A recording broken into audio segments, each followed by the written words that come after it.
I'd like to call the meeting to order. Please rise. Pledge allegiance to the flag of the United States of America, to the republic for which it stands, one nation, under God, indivisible, with liberty and justice for all. Please be seated. Good evening, everyone. Welcome to the Township of Aldridge Zoning Board of Adjustment meeting, July 18, 2019. Adequate notice of this meeting of the Aldridge Township Zoning Board of Adjustment has been provided in accordance with the Open Public Meetings Act at least 48 hours prior to the commencement of this meeting by prominently posting in the municipal complex an announcement giving the time, the date, the location, and the agenda of this meeting. Also by mailing such announcement to the Home News and Tribune. Finally, by filing a copy of such announcement with the municipal clerk. Ms. Silverman, could we have a roll call, please? Mr. Jewers? Here. Ms. Chevalier? Here. Mr. Connor? Here. Ms. Kittle? Here. Mrs. Stockman? Here. Mr. Walker? Here. Chairman Sullivan? Here. Mr. Sachs? Here. Mr. Gill? Here. Mr. Darjik? Present. Ms. Drum? Here. Mr. Kay? For the record, Mr. Kluyaplani is present. there we go. Just a couple matters of housekeeping. We are being televised this evening on OBTV 15. That television, the cable does go off at 10 p.m. should we be here. And if we're in the midst of it and you're watching us at home, it has to be turned off at 10. It has nothing to do with the board, but I think it has to do something with the curfew of the operators.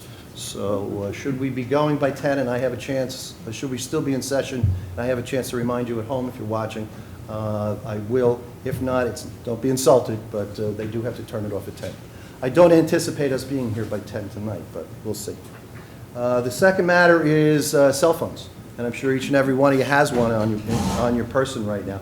I would ask you to silence them, please, in deference to those who are going to testify in front of the board, so the stenographer can not only pick it up, but it's also being tape recorded, and of course those at home are listening. So please do so. Having said that, we'll move forward. Item number 2 on your agenda, and the agenda will be taken as written this evening in order, is minutes.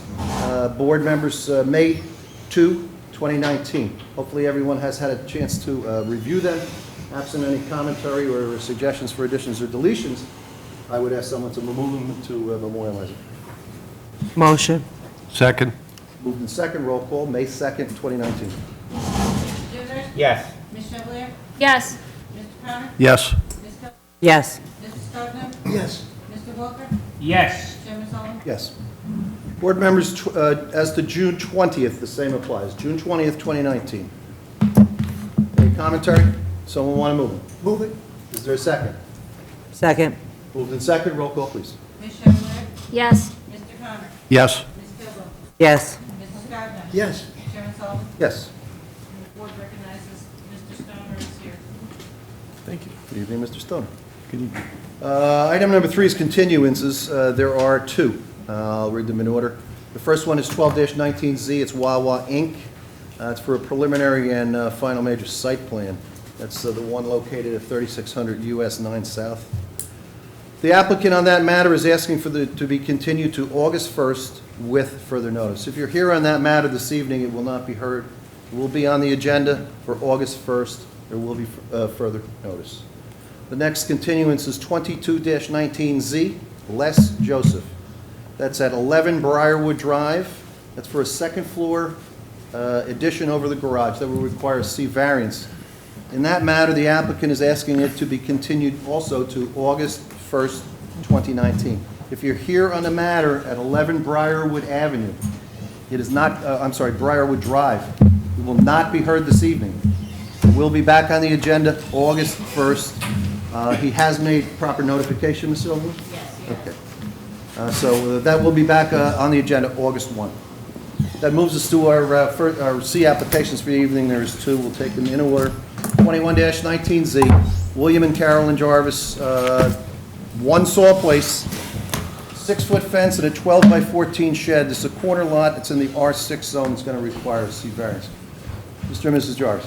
Or are you, Mr. Jarvis, are you going to be the only one going to testify? Yeah. Come on forward. Board attorney will swear you in.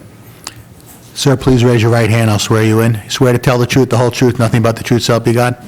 I do. All right, please state your name, spelling your last name and address for the record, William Jarvis, Jarvis, and your address, sir. 1 Saul Place, Old Bridge, New Jersey. Thank you. Please be seated.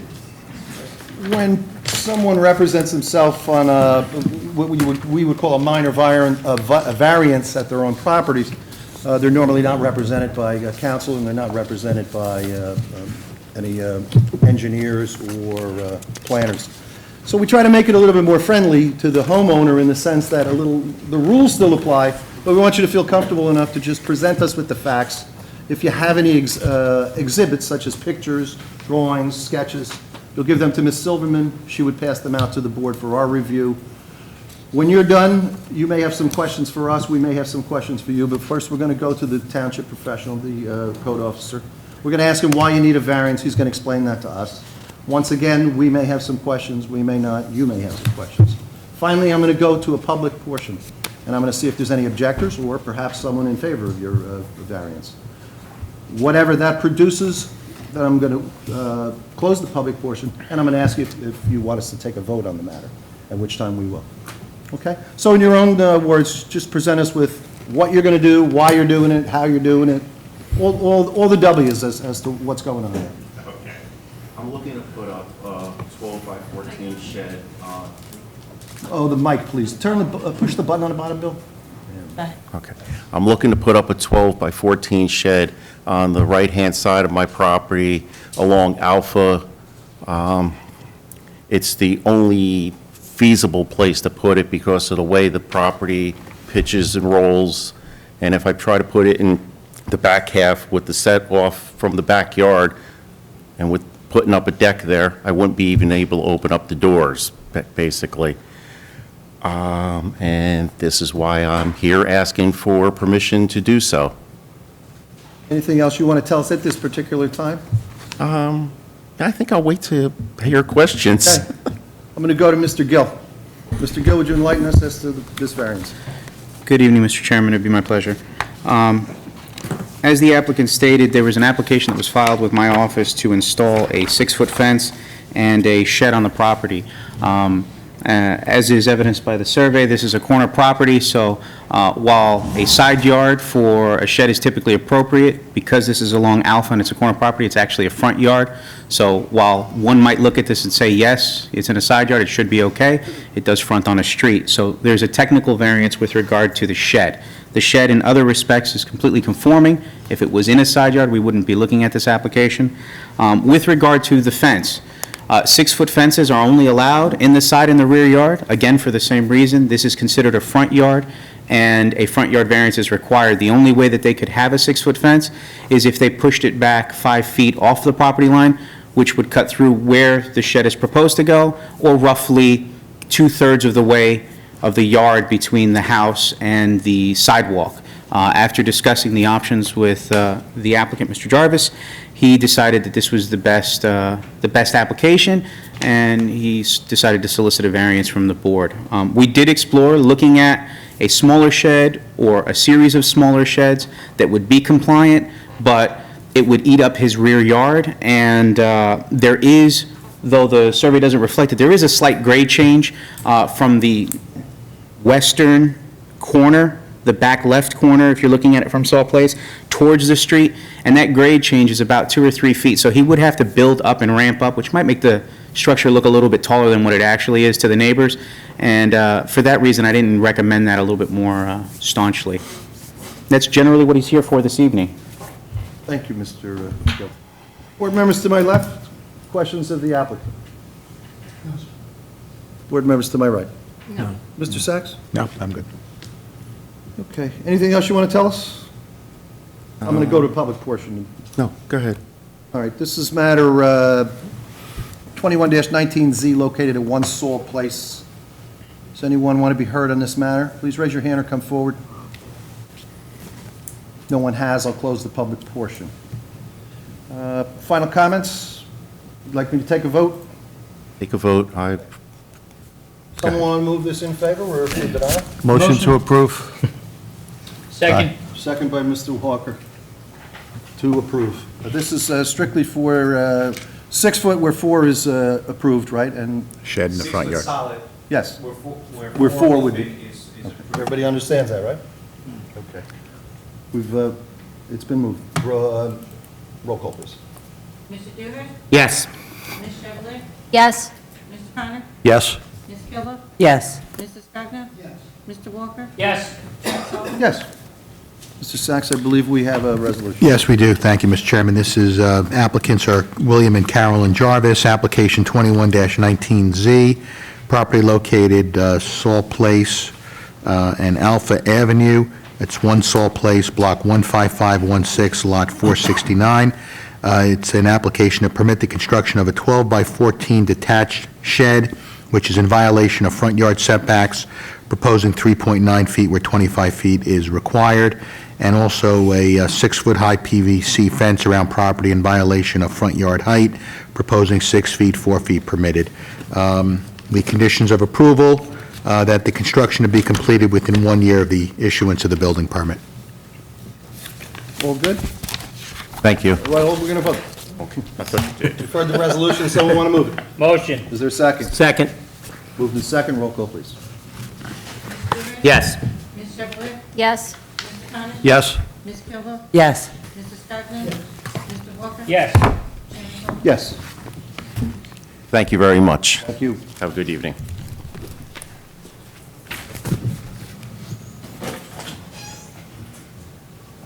All right, second matter is 17-19Z JC Realty LLC, 292 Lincoln Ave. This is for demoing an existing single-family home and building a new single-family home.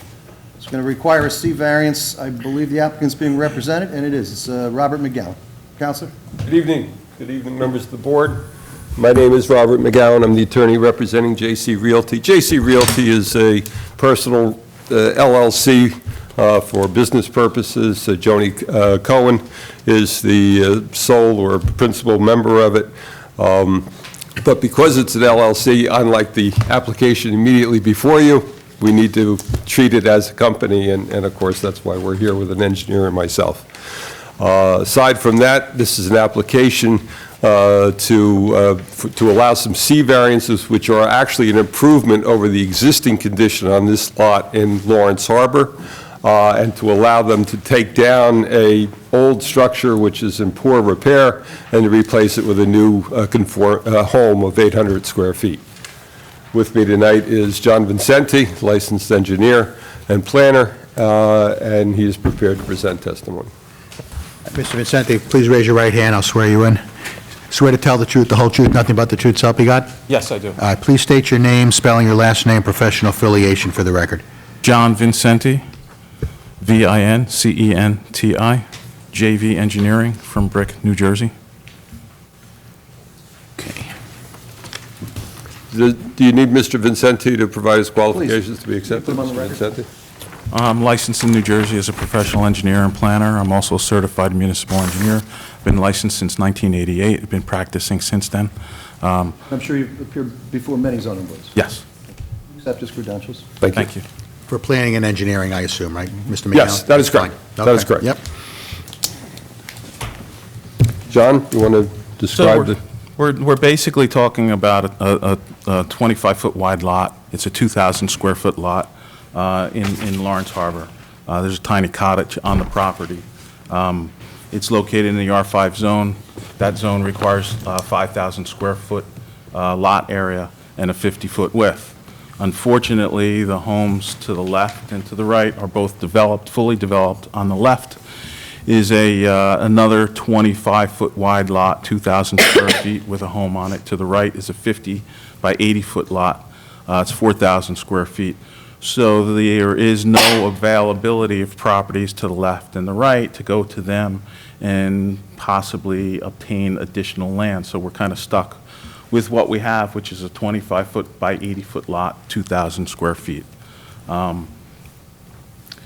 So that's the background. It's an older home that's not in a great repair. So the applicant wants to demolish it, construct a new home. The new home that we are going to construct is a modest one-story cape. It's 16 feet wide by 50 feet deep. It will have 800 square feet of living space in it. There will be 2 bedrooms, 1 bath, and then an open area to the front of the home, which will be the kitchen, living, dining space, all open concept. Essentially, that's really what we're talking about. We're also going to propose a driveway. Right now, there is not a driveway on the property. The house is kind of close to the roadway. There's no ability to put a driveway on the property now, so we're going to push the house back, put a driveway in the front. Your ordinance requires 2.3 parking spaces. We're going to propose 1 because of the width and the small porch that we want to do to add some character to the house. Right now, parking is in the street for this lot. There's one space on the street. When we push the house back, put the driveway in, we're going to put 1 spot on our lot to do the best we can with the 25-foot lot. So we require a bunch of variances. The first has to do with the existing conditions of the undersized lot. It's a 2,000 square foot a lot that's 25 feet wide. Your ordinance requires 5,000 square feet and 50-foot width. Those are existing conditions that, because of the developed nature of the neighborhood, we can't really do anything with. The front setback is required to be 20 feet. We're going to set the main body of the house back 20 feet to comply, but there is a small covered like step into the house, a covered porch, adds a little character. That technically violates, that's only 4 feet, but we are seeking a front yard variance to allow us to put that amenity in 16 feet from the property line. Your minimum side yard requirement is 9 feet minimum, and the total side yard requirement is 15 feet. So if you think about it, I have a 25-foot wide lot. 15 feet are subsumed by the setbacks on the side. That means if I'm going to comply, I could only put a house that's 10 feet wide. Well, I don't know anyone who really could live in a 10-foot wide house unless you're on one of those TV shows that talk about mini houses. We're proposing a very modest 16-foot wide house. That gives us the ability to put the 3-foot side yard on one side, where it exists now at slightly more than 3 feet, and the other side yard would be 9. I mean 6, 3 and 6 for a total of 9 feet, where 15 feet is required. Again, it's a modest 16-foot wide house. The rear yard requirement on this lot is 25 feet. We only have an 80-foot wide lot. It's not a 80-foot deep lot. It's not a 100-foot deep lot. So in order to put that parking space in the front, we had to move the house back, and we're seeking a variance for the rear yard. We're proposing a 10-foot setback where 25 feet is required. That gives us the ability to really park on the lot. And then the final variance, as I noted, is the off-street parking. 2.3 is required by the residential site improvement standards. We're proposing 1. Again, the home footprint is only 16 feet by 50. It's 800 square feet. It conforms to your floor area ratio requirements. It conforms to your green space, landscape area ratio requirements. We feel it's a reasonable way to redevelop this lot. I see it as a positive in taking this particular property and redeveloping it, enhancing it. I see it as a benefit, and I see that the detriments are minimized by how we're trying to do that. So from a planning standpoint, I think that the board can certainly grant the C variances that we're requesting. We're prepared to have John continue to testify as far as what the development of the area is and everything else. I believe the board is more than familiar with Lawrence Harbor, and so if the board will take judicial notice based on its own knowledge of Lawrence Harbor, then I think that testimony is sufficient. Certainly everyone here is aware of the geography in that area and the lot sizes. Right. Does anyone want to hear anything further on the planning? issue?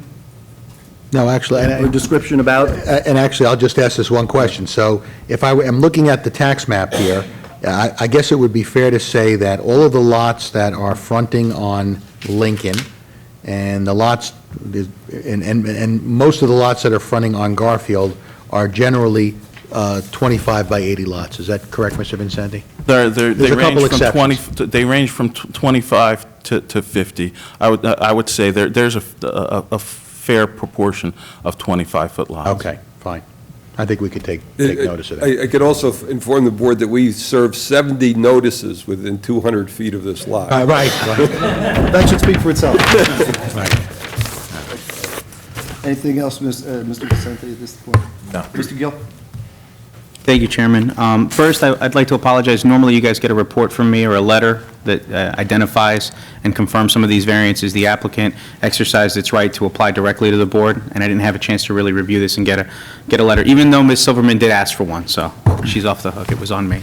No, I'm glad the planner gave a robust accounting of the variances. As far as I see the application, the variances that were delineated in his description are accurate to the proposed development.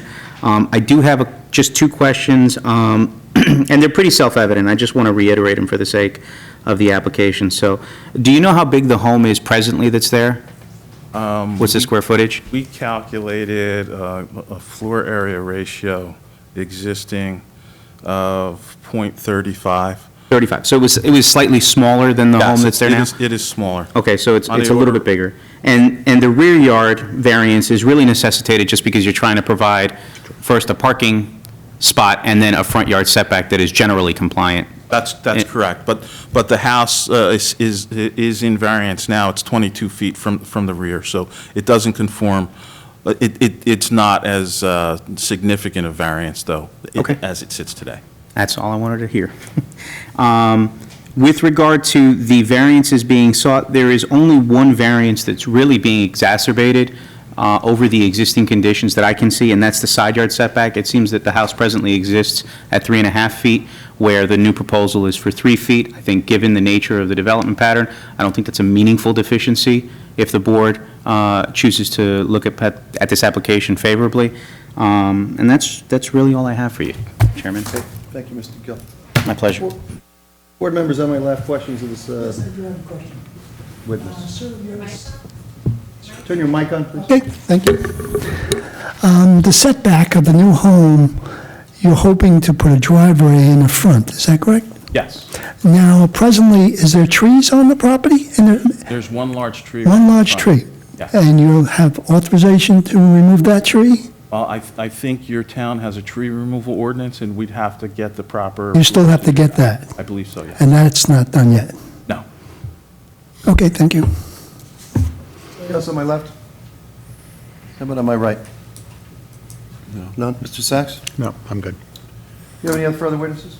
That's it, thank Go to you. the public then, okay? Please.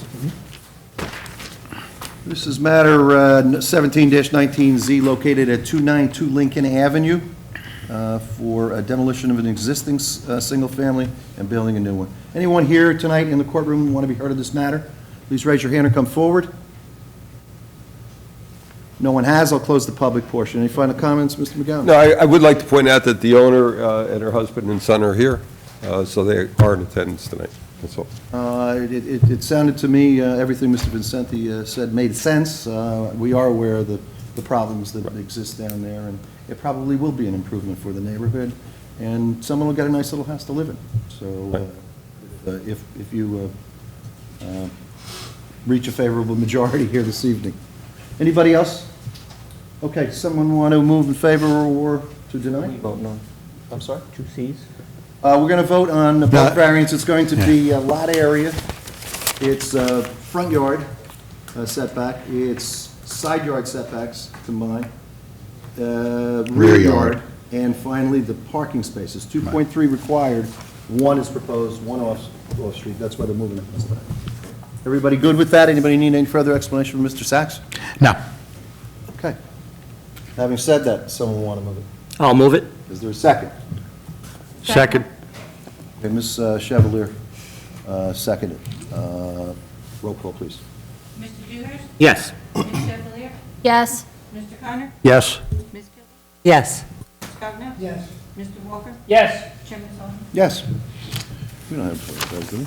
No, I'm going to have to prepare a resolution, so. We understood that. Mr. McGowan, Okay. thank you, and thank you. Thank you very much. Mr. Vitale. Members of the board, for your thank you so presentation. much. We appreciate it.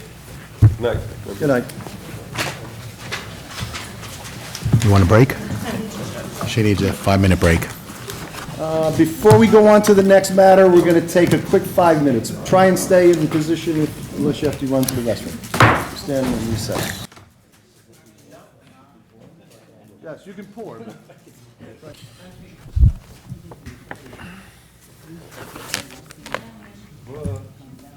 Socks keep falling down. We're on, okay. We'll call the meeting back to order. Ms. Silverman, can we have a roll call, please? Mr. Dewhurst? Here. Ms. Chevalier? Here. Mr. Connor? Here. Ms. Gilby? Here. Mr. Walker? Here. Mr. Stoner? Here. Chairman Sullivan? Here.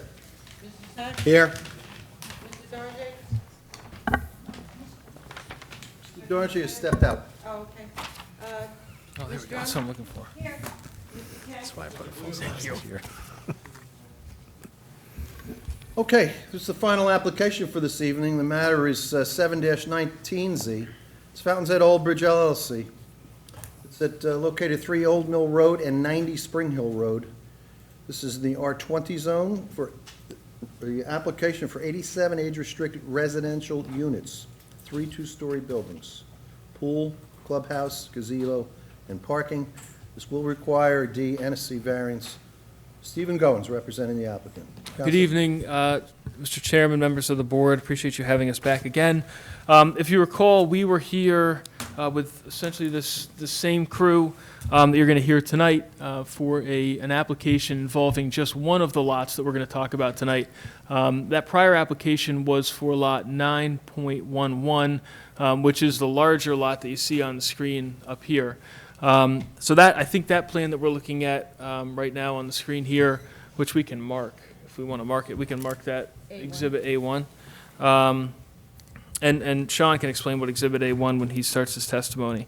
But the prior application involved just that lot 9.11, and we obtained a resolution of approval dated February 21st, 2019. That application was for 58 age-restricted units in 2 buildings. If you recall, we went through 3 hearings for that application, and over time, it was reduced from whatever number of units we started with to the current configuration that you see here. We reduced the height down to 2 stories. We always maintained the age-restricted nature of the development, so it will be an age-restricted community, 55 and over. Actually, during that application, during the pendency of that application, the owner of lot 9.15 reached out to us as the applicant. And if you're familiar with the site, which I know many of you are, that property currently contains the Minding Miracles Daycare Center. So the owner had reached out to us and said that she was considering expanding that facility. The enrollment had grown. They are at about 30 to 40 students now, but they're outgrowing their space, which is currently about 1,500 square feet. So she had obtained approval about 10 years ago from this board, actually, maybe not this current configuration, but this Board of Adjustment, to expand that daycare center on that property to accommodate an increased enrollment. She never moved forward with those plans, but she did have that approval. But you know, it got to the point where her enrollment was such that she was considering either again coming back and amending those approvals or going forward with that development to expand the existing facility, or she reached out to us to see if we would like to acquire that property for use with our development. So what we've done is, and we can mark the next slide as Exhibit A2. What we've done is incorporated that lot 9.15 in the site plan, and we've added an additional building of 29 age-restricted units, keeping the age restriction. This has allowed a few things, a few positives that we think for the project that was previously approved. Number one, there's a lot more green space and open space, and we're able to keep some better buffers to the neighbors and to some of the adjacent uses. We were able to add back in some more amenity space, walking paths and green space, clubhouse and pool that you see on the new plan. to make a better product for the potential residents. The buildings, we kept all at 2 stories. Most significantly, perhaps, if you recall, during the previous applications, there was a lot of public, let's say, consternation about the location of the driveway that we had previously had approved. And by adding this lot, we were able to move the driveway further to the north along Spring Hill Road to eliminate what is not necessarily a imperfect condition, but this is a better location for the driveway for a lot of reasons, for traffic and sight distances and those things that Mr. Kennel will talk about. So the application still, because we've incorporated a new lot, we felt it was appropriate to request D1 use variance relief since the use has not been approved for that lot at a minimum. We still do require D4 variance relief and D5 variance relief for FAR and density. The FAR itself has been increased from what was approved from 0.24 to 0.26. The density by incorporating the new lot and the new building goes from 9 dwelling units per acre to 11.9 dwelling units per acre. We will provide justification for those. Our professional planner is Nick Graviano, and he will get into those. So first, I'd like to call Sean Delaney, who can talk about our site plan and the engineering aspects. So, Sean? Mr. Delaney, please raise your right hand. You swear to tell the truth, the whole truth, nothing but the truth, so help you God? I do. Please state your name, spelling your last name, professional affiliation Sean. for the record. Sure. Sean Delaney, D-E-L-A-N-Y, licensed professional engineer in the state of New Jersey.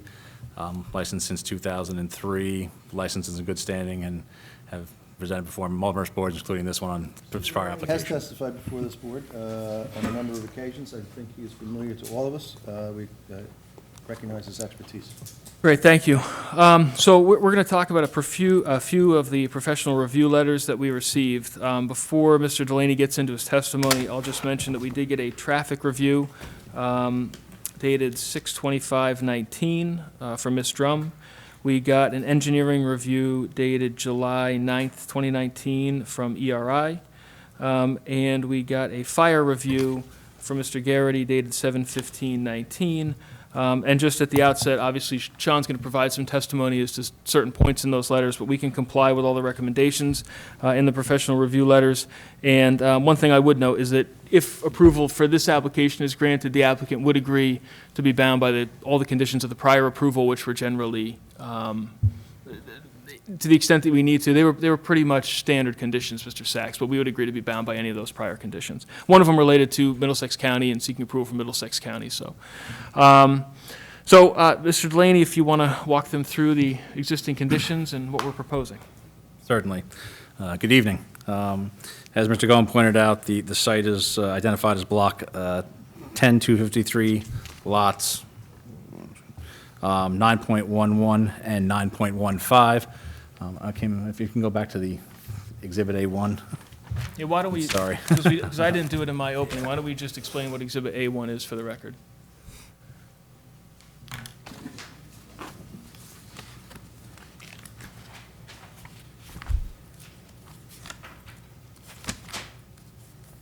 Thank you. So, Exhibit A1 is the color rendering of the use variance plan for the 58 luxury apartments that were approved prior by this board for lot 9.11. The only addition to that rendering is the area in red. That is the new subject property, lot 9.15, that's being added to this application. As Mr. Goen pointed out, it had 2 buildings, paved parking, a driveway off of Spring Hill Road, about 180 feet from the southern property line, and a clubhouse with some walking paths, but no pool or other amenities, along with fire lanes out to Old Mill Road. Hold on one second. Certainly. And I just want to clear up some confusion. Mr. Sachs, before you leave, please, the dais. The board obviously has heard an application, a previous application, which has been approved, which is reflected in A1. Tonight, we sit here to review a new application, correct? Correct. Which is reflected in A2. Correct. Are our minds supposed to forget about what we've already heard or not heard? Do I need to hear everything from step 1, including this project? Or the fact is you can walk away here tonight not getting approved, but still having the approval as was granted under A1. Correct. So what I want the board to be clear and everyone here, do we need to hear everything from step one, or can we use our memory to understand that's there and they're adding another building? Yeah, thank you, Mr. Chairman. I was just walking down, I wanted to I'm get... sorry to interrupt. No, I I thought wanted... it was appropriate before you That's all right. continue on. I wanted to get a copy of the site plan, because I don't have my copy here, but there's probably no need to rehash and reiterate the testimony on the approved application. If you want to give a brief summary of what was approved, that's fine, but I don't think we need to belabor the point, because you have an approval, and obviously that approval stands, subject to whatever this board does on this new application. Okay, so anything on that old approval could be used down the road as part of the record. Should they not get an approval tonight, Right. they could either go back on their old one, or appeal this one using the past application? No, That's where I'm a little confused. No, the record that would, the record that would have to be considered if, in fact, there was an appeal taken of a hypothetical denial of this application would be the record that's established tonight. Okay. It would not be the record on the previous application would not be part of any deliberation by any court in the future. Okay. Does all the board members understand what I was trying to get to? Yeah. Okay. Thank you. And I apologize, but I want to get that clear before Mr. Delaney wastes. Nope, makes sense, yep. Okay, I'm sorry, sir, please okay. continue. It's actually, thank you for bringing that up. I wasn't planning on reiterating all this stuff. It was just a quick overview of what we're adding to the site in reference, so you can see how the plan has changed because of the addition of the new lot. So we can go to the next exhibit. Mr. Delaney, I have a question. Yes. Can you show the board where the new lot is located on that site plan? On the Exhibit A1, it was the... No, not on Exhibit A1. When Okay. you go to Exhibit A2, you'll be able to do that, I assume, Certainly. right? Okay, I thank will you. try my best. Okay. Might be easier on the site plan that was submitted. All You can right. see the property lines a little easier than you can on the exhibit, but... All right. You're probably right, because it's got yeah. colorization on it, So- so, all right. But again, I think that's important to, yeah, let's pull that. That's what I was actually looking to get a copy of, Okay. so. I know I didn't give that as an exhibit, but...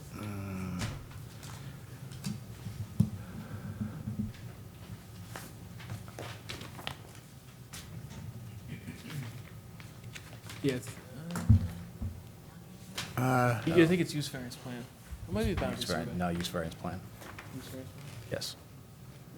No, that's Not not going that to one. help us. No. Do the, use variance plan, next one. Correct.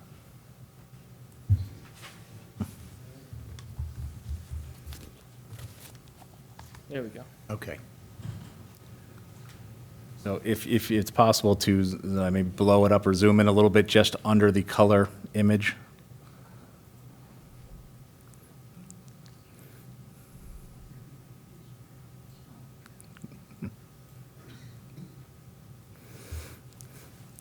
Okay, that's good.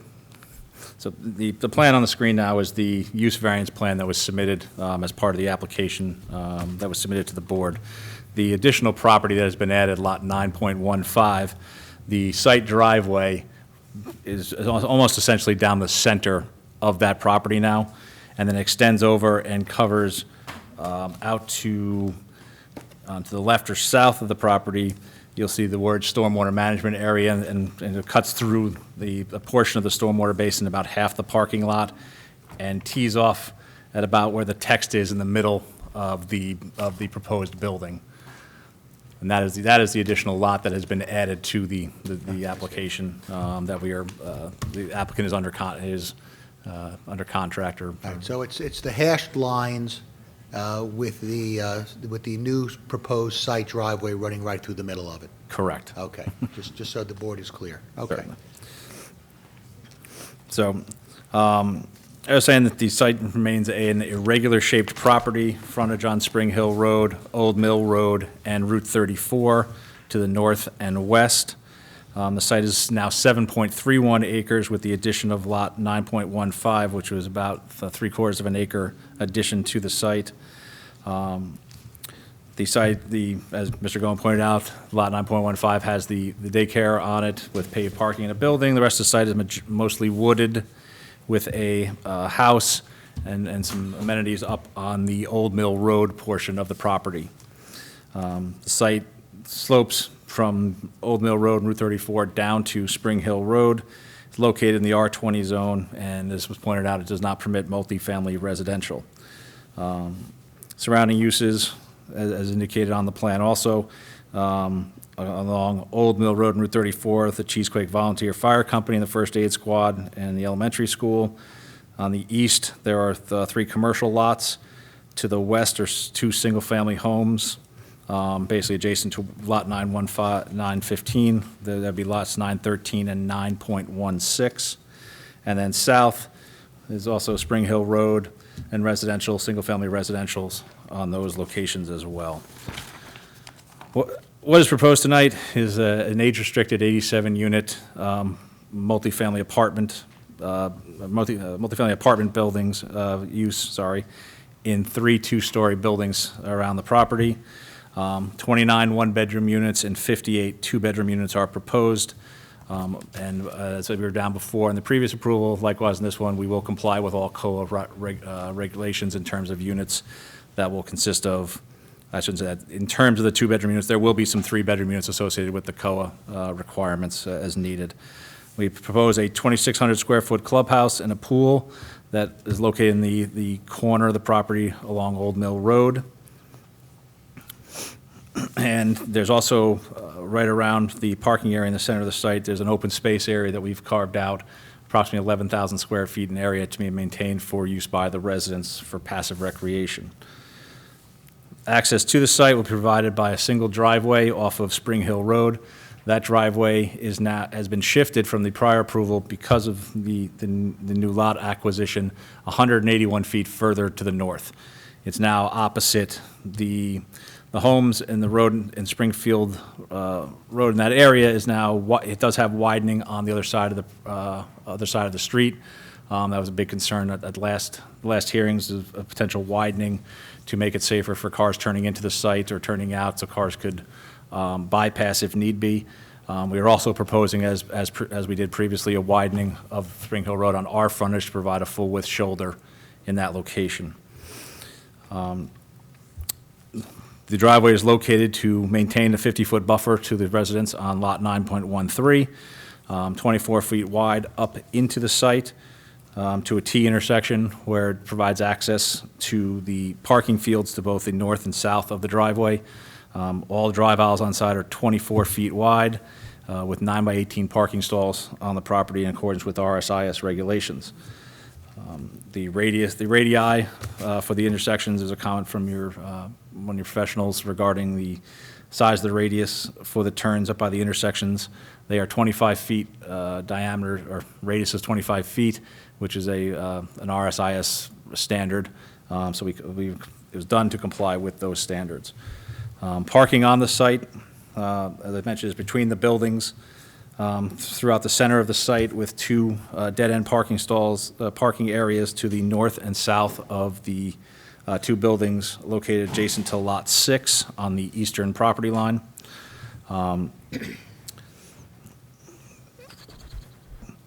In addition, we provided 2 areas for trash pickup and recycling at either end, the north and south sides of the property. We do show a fire lane also around the rear of the 2 buildings along the eastern property line.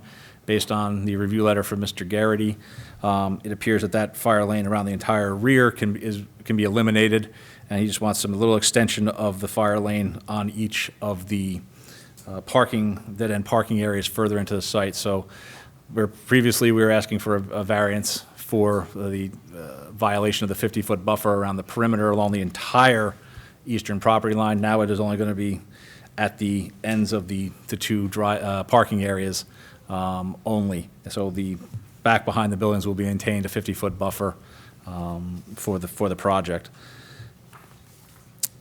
Pedestrian access and circulation, we're providing a sidewalk along the entire frontage of Spring Hill Road and carrying that sidewalk up into the property. Sidewalks will be provided along all parking areas, in front of all the buildings, also down to the clubhouse with crosswalks in strategic locations. All sidewalks are a minimum 5 feet wide except adjacent to parking stalls, where they will be 6 feet wide as required. We are required to have 168 parking spaces per RSIS regulations based on the unit mix. We are proposing 168, of which 8 of those are ADA accessible spaces, where 6 of them are required. As Mr. Goen pointed out, the D variances we were asking for, the D1 for the use variance, that D4 FAR variance at .26. Previously, the approved application was at .24, and a density variance of 11.9 units where we previously approved for 9. One thing to note on the proposed buildings for the site, the previous application was 222 feet by 80 foot in terms of the building dimensions. These buildings have been reduced in the width by 10 feet to be 70 feet. That has helped us try and keep the FAR increases with adding the extra building down to a slight increase as opposed to a more substantial one with an 80-foot building. We're also asking for some waivers for setbacks to the buildings. Parking setback to a building, 17.5 is required based on the 35-foot building height, where 14.5 is proposed, and that occurs only at the turnaround on the south side of the building on the eastern property line. Everywhere else, we have a 15-foot setback from building to the curb lines. Building separation from end to window, 52.5 feet required. We're providing 40, and window to window, once again, 105 feet, where we're providing 40, and that occurs between the 2 buildings on the eastern property line. Is that number 40? 40 feet, correct. And then, as I mentioned, the buffer, the variance we're asking for the buffer to the residential development or an undeveloped property in a residential zone, Lot 6, is 50 feet, and the fire lane at the north and south ends of those buildings will violate it up to a 20-foot minimum, but that will be only for a 24-foot width, as opposed to the entire width of the rear of the homes. So it's substantially reduced based upon comments that the review letter from the fire marshal. The proposed grading, as testified previously, will follow the same patterns to carry down towards Spring Hill Road. Utilities, they haven't changed in locations. We have a 12-inch water main in Route 34, which will extend to the site.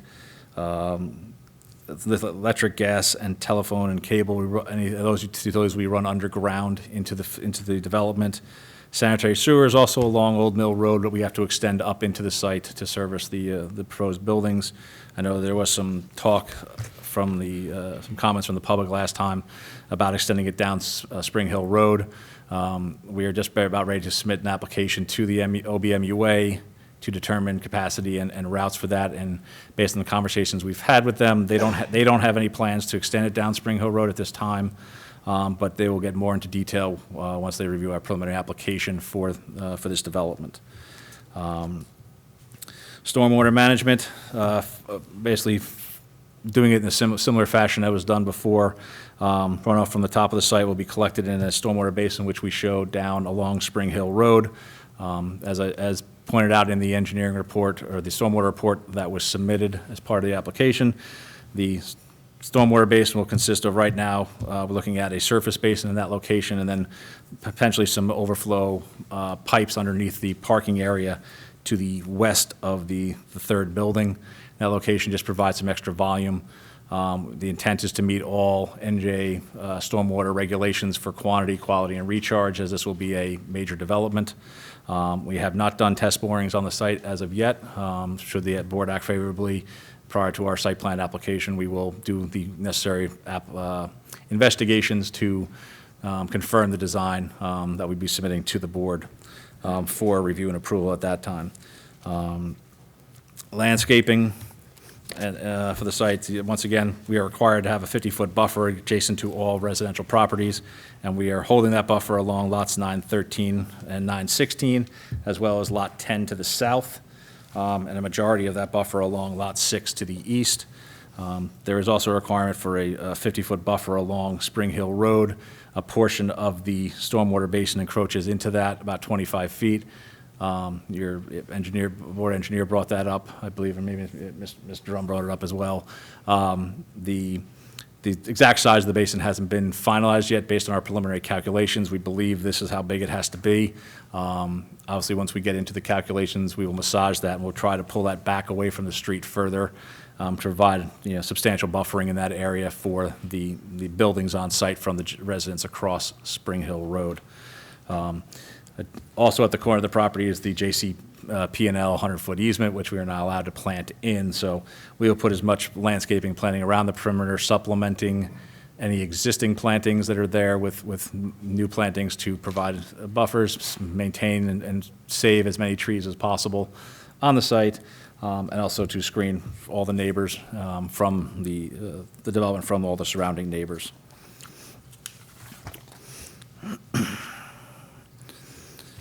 The only thing I left to talk about, I guess, is on the next exhibit. Just for a look, we did present, it's the last one. We did present some I guess, some plans, elevations, colored elevations previously. The proposed building essentially has not changed in terms of the aesthetics of it, and this will be Exhibit A3, and these are color elevations of the potential what the building's going to look like on the side. Top being the front elevation that is facing the parking areas. The two in the middle are the right and left sides, and the bottom is the rear elevation that'll point towards the adjacent properties. As was mentioned, they are 2 stories. They will not exceed 35 feet in height. And one thing to point out, too, is looking at the left and right elevations in the center of the exhibit. You can see that on the interior of the exhibit, those are the fronts of the building that's facing the parking lot.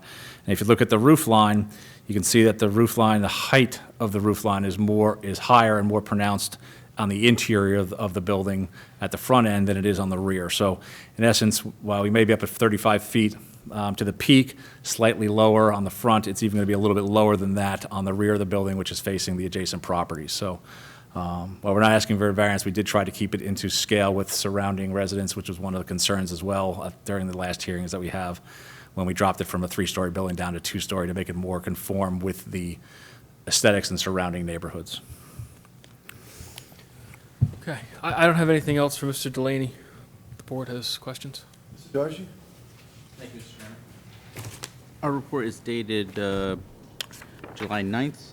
Mr. Delaney did provide testimony to address a lot of the comments, so we do have just have a couple of quick questions. At the last go-round on this application, there was some discussion about heritage trees that were on the site as it was proposed back then. Have you done an evaluation of the trees on the site as a whole, and particularly the additional parcel that you've added? We have not done any of those investigations as of yet. I guess we were getting ready to talk about it and mobilize as part of a site plan application on the previous approval when the opportunity to acquire this piece was brought in. So we put those on hold until we went forward with this new application. Okay. So we do conduct the necessary tree investigations, locating any heritage trees, any large diameter trees, and everything in our power to try and save those, and if not, we will conform with the township's tree replacement ordinance. And you're going to coordinate with Mr. Lavallo when you go out there, only because he was the one that actually brought those trees to light? Yes, we will coordinate with him. Okay. I understand you said that you haven't done any soils investigation yet. Do you have an idea preliminarily what your water table and the soil characteristics are in that area, of the drainage basin particularly? Looking at these soils maps, I believe, if I remember correctly, my recollection serves me, I believe that the restrictive layers or water table was down 5-6 feet in that area. Obviously, we have to confirm that information. I don't know if that is strictly just because where it is, because there's a lot of grade relief on the site with the basin being at the low point of the property. Right. I do know there are concerns, the residents next door, across the street as well, their properties adjacent to their homes are even lower than our site. They drop down a couple feet in some areas.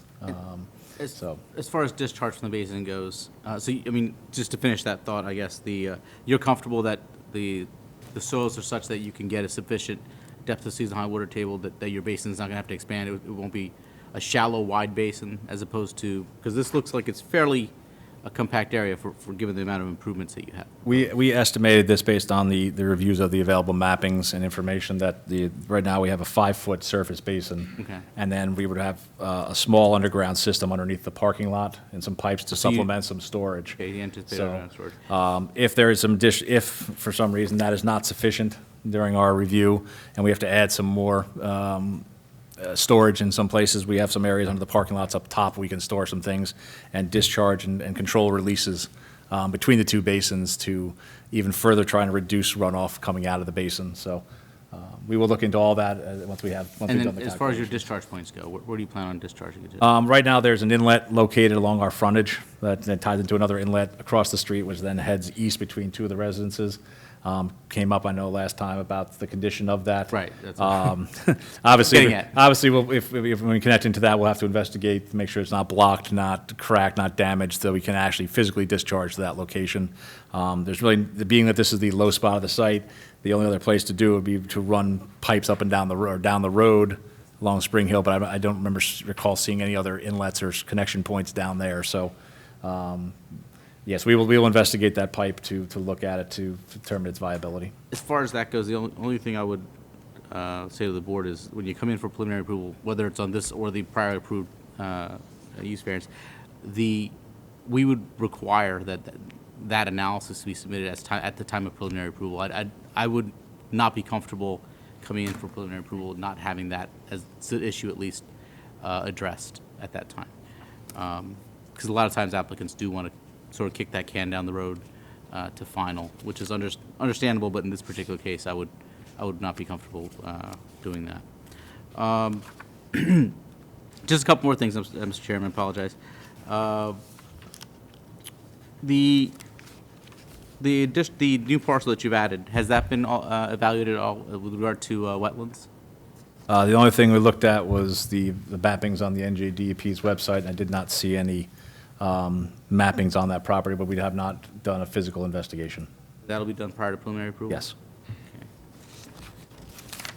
I don't have anything else at this time, Mr. Chairman. Thank you, Mr. George. Mr. Kalia-Kalana. Do you have anything at this point? Yes, I do.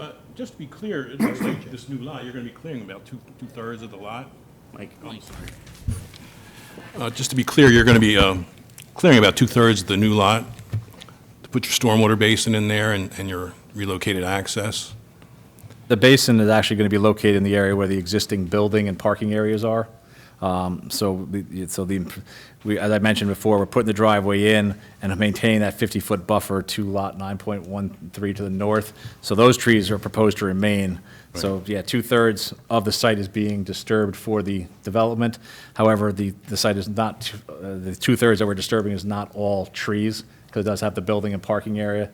So maybe 50% of that area, possibly around the perimeter of the existing facilities, the additional trees will have to be removed. So where your driveway is located and where your parking area is there's trees there, right? Correct, yes, but where the basin is essentially is where the improvements, the existing improvements are present. Well, it looks like it extends beyond that. I mean, you're going to go all the way to the road, and there's some woods there in that area, too. I know you haven't done any preliminary basin design, but it's probably pretty optimal. I'm not pretending to be an engineer, but your basin may end up going right to the right-of-way line. So I guess my question is, how do you put a buffer in that area?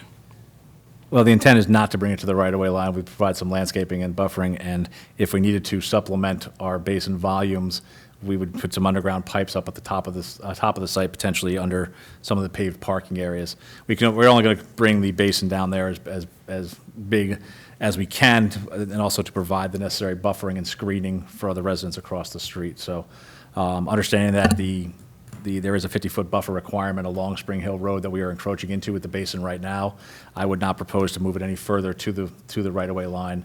And that right-of-way line that we're measured to at 25 feet is our proposed right-of-way line after we widen the road in that area. So we're providing a right-of-way widening plus a pavement widening along the roadway.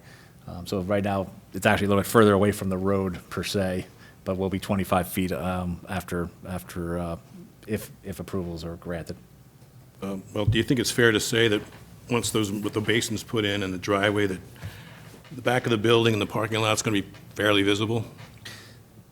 It will be visible. We're not going to completely screen it to hide it from everybody's view, but we will put substantial plantings in the area, both shade trees and evergreen trees for year-round screening along the perimeters of the basins and the parking areas to provide as much screening as we can out there. The building is only a 2-story building. Once again, it's not a 3-story. It's going to be 35 feet at max, which is consistent with 2-story buildings, residential homes.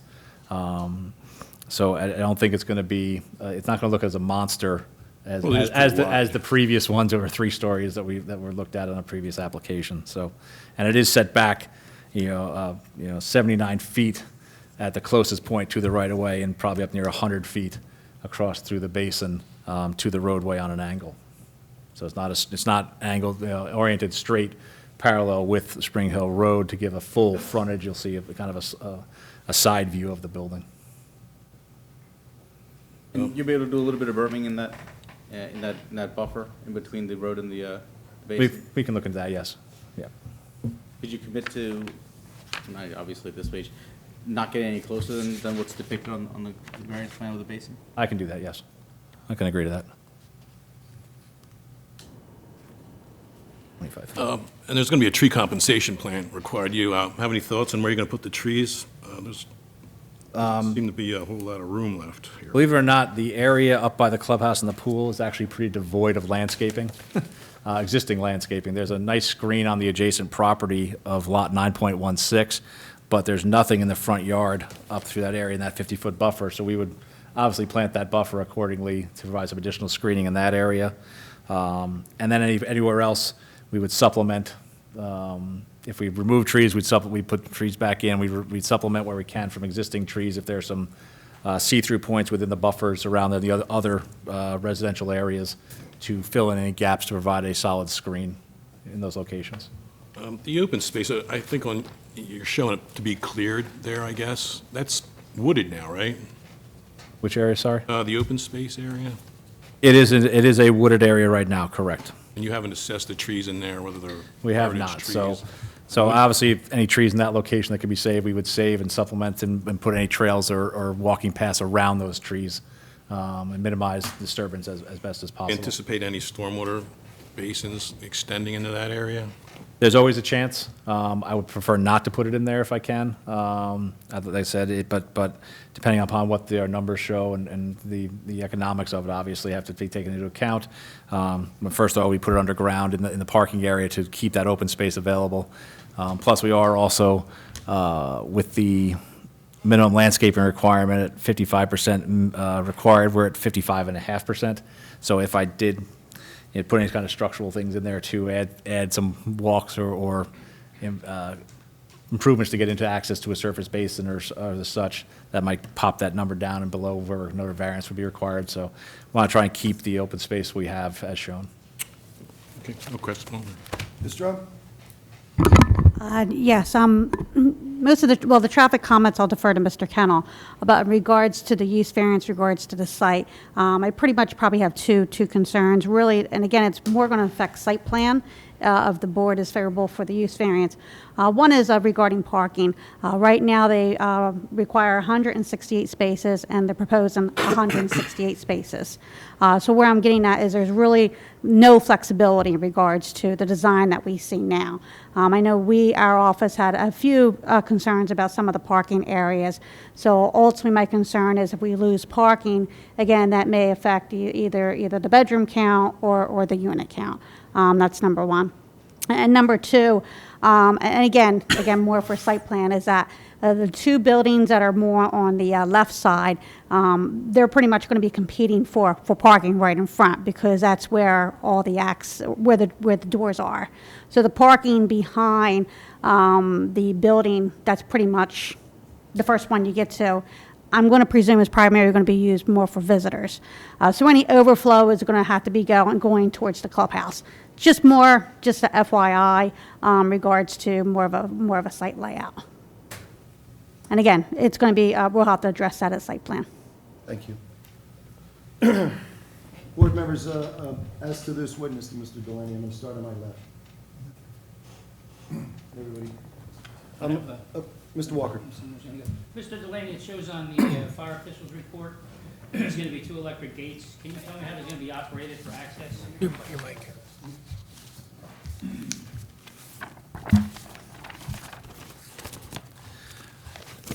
So the gates obviously would be controlled.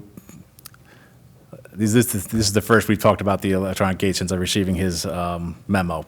In past, it was only just a lock and key. So operated, it'd be obviously powered up with necessary fobs or the controls for the fire department will be given to them for access, emergency vehicles, access in through those to be able to open and close as they approach the areas. We have not specified the actual system. We'll work with Mr. Garrity on that to make sure if he has some other systems like that in town that we try to use some similar ones to keep things consistent. That's the question I was asking, because we do have some other systems in town, and they don't work that well. Okay. But the ones I have seen where you turn the siren on, yelp, and the unit will recognize that and then open the gate. This way, we don't have to get out of the truck. Like with a Knox lock, it just wastes time, and when we need to get in quickly. We'll work with Mr. Garrity to get a system that works efficiently for you. Anything else, Mr. Walker? That's it. Am I right? Yeah, I'm sorry. Ms. Scheller? Yes, just still with your stormwater, how are you proposing it's not going to get any closer since you haven't done any soil borings or?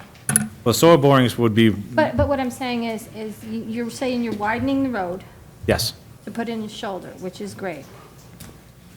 But you're not really sure how the drainage is or how your drainage is going to work with the pipes and the neighbor's pipe next to it. Explain that to me. Like, I'm not understanding how this is working with the neighbor's yard. Certainly. If you look just off the basin on the exhibit, A2, you can see right in the upper left-hand corner, there's a kind of a dashed line that runs perpendicular to the property line. Those are the existing pipes that are out there in the road right now that catch water and then discharge it to the west between the 2 residences that are located there. The outfall from our basin would connect into the inlet that's closest to ours right now, obviously with doing some investigations that Mr. Dargy has pointed out to confirm that there's capacity. It's only a 15-inch pipe, so it's not going to be carrying a lot of water. We only assumed it'd be half the capacity available for us anyway at this time when we preliminary sized our basin to be conservative for the runoff down Spring Hill Road. Our basin is going to be located off 25 feet to the top of the berm, the highest where any water would come up in our basin, to the center of the berm in that location at 25 feet off the proposed right-of-way line. So we'll move out, the right-of-way line will move back a line with the adjacent properties, and then we'll go 25 feet off of that to the top of our berm. The soil borings that Ms. Jargi was pointing out that we have to do, we're only going to be discussing how deep we can go within that basin. So if the seasonal high water table is higher than we anticipate, then we can't dig as deep with the basin. We have to find other ways to store the volume of the water on site before we release it through Right, those so pipes. are you planning to put that in that corner? Which corner? The corner that's closest to the high-tension lines and stuff like that? Are you planning to move it that way? No, we would, the first thought in my mind is to put it in some storage pipes, solid pipes, potentially underneath the parking lots. Okay. I'd like to minimize that as possible because there are some expenses associated with that and maintenance with it. So I'm hoping the surface basin can handle most of it, and the water table will be as deep as the maps and stuff talk about I'm concerned it. that's a lot of blacktop there now. The interesting part about the blacktop is we're conforming with the No, I know, maximum but, you know what I'm permitted. saying? It's just a lot more And- than was there before. Yeah, and the good thing about this application, or this type of application as well, is we're required with the buffer to maintain that 50 feet around the perimeter and have it heavily wooded, maintain those trees. In R40 or the current underlying zoning for the site with single-family homes, they could clear a lot further up to property lines and then reduce the treed areas, which would actually increase runoff as well. So they'd have impervious, they'd have grass, and a lot more grass potentially than we're actually proposing on our site No, I was with it. just So curious where you were going to put Yeah. it again, because I know you also mentioned in the open space part. That's why, with the tubing and going through there too. with the You said if there's a problem, you were going to, for the water runoff, you were Yes. going to go and put tubing into possibly the open space area? if anything, it would be a small surface basin at most, It's like I said, it's not desirable. We want to try and keep that open So you space would have for to the see it residents. there. It's not like a little underground storage It thing wouldn't, where no, you can no, release not it. underground there. It would be a small little depression like the basin at the bottom. But, we can probably put it underneath, oversize some pipes on the top, store it back in through the pipe system that we're putting for collection, and then pipe it down to the other basins and do it that way. That would be preferable from my end, instead of taking away some of that amenity space. Okay, thank you. Sachs? Yeah, I actually have just have a question for our professionals, and I have a question for Mr. Delaney. To our professionals, and I guess some of the comments I heard is that, I know this is a bifurcated application, so obviously it hasn't been fully engineered. Is there some additional information that you would require at this particular point in time to give some guidance to this board? Personally, I would like to have them go out there and do the soil borings and see what kind of hydrology they got out there and locate any heritage trees. I mean, there could be wetlands out there. Right. On their other plan, it shows a little sump area that was located by the environmental consultant, but it wasn't included. They didn't include the new lot in an assessment. So it could very well extend to that area.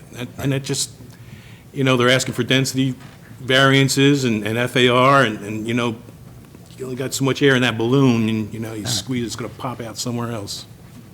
All right. The reason I bring that up is, although it is a bifurcated application, there is a wealth of case law. Two of the cases, they just never leave my head, all right, are the Scholastic Bus and the House of Fire case, which do require an applicant to show more than enough engineering when you come in for a bifurcated application, because certainly on a bifurcated application, the application is going to, if the application is acted favorably, they'll come back for site plan approval. But in many cases, and I'm hearing from our professionals, it's difficult without having some of this engineering information for the board to make an educated decision. So that's the reason I just asked that, because when I heard our professionals testify or ask those questions, it just kind of, my light bulb went off in my head. Mr. Delaney, I have a couple questions for you. The original application that was approved was not the original application that was submitted, and I know you've been involved in all of the aspects of this application. How many units were originally proposed on the application that was ultimately approved? 75. There were 75, and then it was reduced. There was one revision to that, correct? One revision somewhere in the 60s, then it ended up, and the buildings we started out, I believe, with three-story buildings, 25 each. Then it went down, so we reduced some numbers with 3 buildings, and ultimately ended up with the 2 buildings. At 58. At 58. All right, so it started at 75, was revised, my recollection may have been in 66 or something along those lines, and then down to 58. Correct. Which was ultimately, okay, thank you. All right. Anything else? No.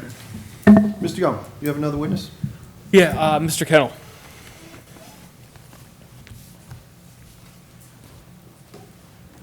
That you okay? Thank you. Swear to tell the truth, the whole truth, swear to tell the truth, the whole truth, nothing but the truth, so help you God. Yes, I do. Thank you, Mr. Kennel. Please state your name, spelling your last name, professional affiliation Sure. for the record. Scott Kennel, Kennel, with McDonough and Ray Associates, located at 1431 Lakewood Road, Manasquan. I've appeared before this board as well as many other boards on over 1,000 applications throughout New Jersey for 35 years. I think everyone here has seen you before, Mr. Kennel. Thank you. Whether that's a good thing or a bad thing, I guess you get around, so We'll see. we do accept his credentials. Thank you. So, Mr. Kennel, we do have a traffic review that is dated June 25th, 2019. But first, do you want to explain to the board a little bit about your findings with respect to the subject property? Yes, my office prepared an updated traffic report dated March 22nd, 2019. And as far as the base traffic data, we had utilized the traffic counts conducted for the prior application, which were done about a year and a half ago. And it was determined that the morning peak hours from 7 to 8 a.m., approximately 330 vehicles two-way on Spring Hill Road with the predominant movement northbound towards 34. And then in the afternoon, the peak hour was from 5 to 6 p.m. with approximately 460 vehicles two-way, with the predominant flow being southbound from Route 34. The next step was to project and estimate traffic to be generated by this current application, which considers 87 age-restricted dwellings. The trip rates established by the Institute of Transportation Engineers was utilized, and it was determined that this development during the morning and afternoon peak hours had generated approximately 30 peak-hour trips. Now, as that relates to the prior application where we had 58 apartments, and we're now increasing by 29, that represents approximately a 10-vehicle increase. So the prior application had projections of approximately 20 vehicles during the peak hours, where this new application has 30. And that's important to recognize when you consider the daycare center that is now part of this application, which the daycare center in itself would generate anywhere from 25 to 30 peak-hour trips as a standalone. And then if you consider the 58 dwellings before, we definitely be a net increase with both uses, or the prior application and the current daycare center. Having the projections, then it was necessary to assess how well the intersection or the site access to Spring Hill Road would operate under future conditions, and we considered a 2022 design year and added traffic growth to the traffic counts previously conducted. And it was determined that the intersection at the site access, in particular the exiting movements, would operate with a level service B, or approximately 11 seconds delay per vehicle. The design parameters is typically level service C to D. We more than exceed that with the level service B calculated. The left turn movement into the site would operate level service A. Again, that's an excellent level of service, so it means delays would be less than 10 seconds per vehicle. The one other benefit, as stated earlier, is that with the relocation of the site driveway to the north, approximately 180 feet, it's a section of Spring Hill Road that has a widened shoulder on the southbound side. So I know there was concerns previously about the impedance of someone making a left turn and through traffic. We have adequate pavement where through movements can bypass a left-turning vehicle into the site and have a minimal impact on Spring Hill Road. As far as the use variance plan and the site layout, as it relates to parking, obviously you've heard testimony that we comply with the RSIS parking standards. However, the RSIS does not provide standards for age-restricted dwellings, which typically have a lower parking demand. Based on historical research conducted nationally as well as by my firm, it's my expectation that this development would generate a peak demand of approximately 110 vehicles. Therefore, we're going to have a surplus of anywhere from 50 to 58 parking spaces. However, I understand that the RSIS stipulates the parking standards, but again, just the nature of this use, it's usually lower vehicle ownership than a market unit apartment or multifamily dwelling, and that the actual parking demand will be much less than the supply we're providing. As it relates to the site access, the fact that we are able to locate that further north, based on the speed limit of Spring Hill Road, typically a site distance of 450 feet is required. We're providing approximately 650 feet, more than exceed the recommended standards. With this proposal, we're eliminating another driveway on Spring Hill Road, which would again be a benefit, whereas with the 58-unit approval and the daycare center, you have two driveways, more conflicting movements, more activity. And as I stated earlier, the proposed driveway location also provides the ability for southbound vehicle to bypass someone waiting to make a left turn into the site. And I guess the last thing I want to touch on, just to kind of, which I testified end of last year at our last hearing, is the issue with Old Mill Road and Spring Hill Road. We had met with Middlesex County in September of 2018, provided them with the crash data as well as traffic volumes that indicated the location would meet the warrants for a four-way stop to improve safety conditions at that locations. It presently averages 4 accidents a year. So again, the applicant has offered, and I think it was part of the condition, that we will petition Middlesex County officially and provide a plan that would enhance the intersection operation at that location. I have nothing further for Mr. Kennel. That was one of the issues that you said would go with this plan as well. Correct, right? yes. Same condition. When do we start with Ms. Drum? Yeah, I generally concur with Mr. Kennel's testimony. Mr. Kennel, I guess the one question I would have, and maybe you may have mentioned it, the previous use variance is the county in general concurrence with the roadway improvements along the frontage that you guys have shown? Or was Again- that really not discussed? It was just discussed conceptually. Okay, If this board's favorably approves this development, then we would provide more detailed information on Spring Hill Road, including profiles Right, along Spring Hill correct. Road, engineered drawings showing the contours, grading, drainage facilities that may or may not be needed. So those detailed documents would be prepared at a formal application. correct. That's the only questions I have for Mr. Kennel. Georgie? I have nothing for Mr. Kennel. Mr. Kaluuya-Kalana? I have nothing. Practice. Board members to my left. Question. Mr. Walker? Mr. Kennel, did you take a look or do any type of investigating on the site triangle easements on Old Mill and Spring Hill Road on that intersection? What I do know is based on I haven't done a formal survey, but just based on my site visits, as you approach, coming from Route 34 down Old Mill Road to Spring Hill, there is site restrictions looking to the south. There's a fence that it makes it a little difficult in having the adequate sight lines. There's also issues on the, I'll call it the southwest quadrant, where you have the home and the guide rail right there that also impacts sight lines at that intersection. And based on my recollection, reviewing the accident data, a lot of the accidents were attributed to poor sight lines, and that's why we had presented the information to Middlesex County in our meeting of September of last year, that this would be, it meets the warrants as established by the Manual on Uniform Traffic Control Devices, and that it would be a candidate for a four-way stop to improve conditions.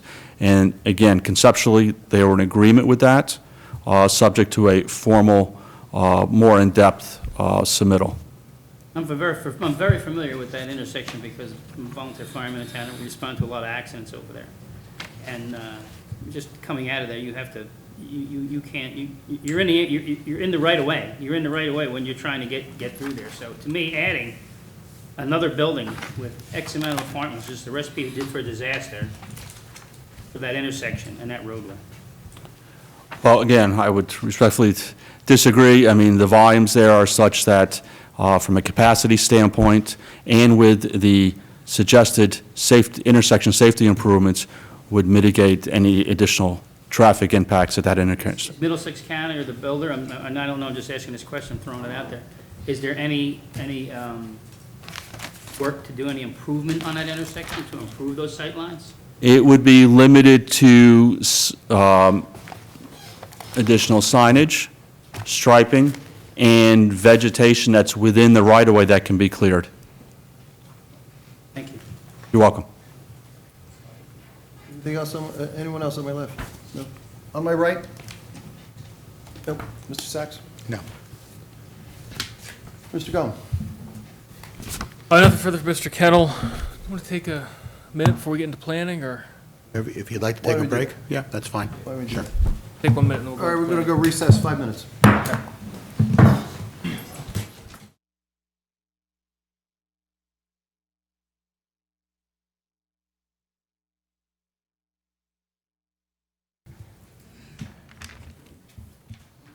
I'd like to call the meeting back to order. Ms. Silverman, could we have a roll call, please? Mr. Dugas? Here. Ms.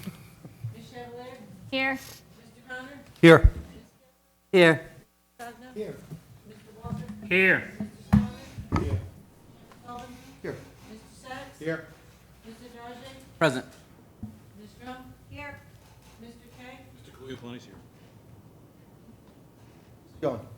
Okay, next witness is Nicholas Graviano, professional planner. Nick, can you introduce yourself to the board? Thank you, Mr. Graviano. You swear to tell the truth, the whole truth, nothing but the truth, so help you God? I do. All right, please state your name, spelling your last name, professional affiliation for the record.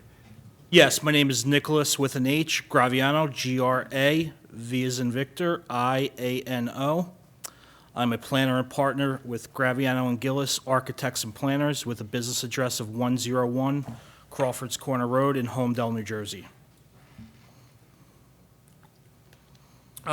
Nick, I'm not sure if you haven't testified on the prior application, but could you give the board a sense of your professional qualifications?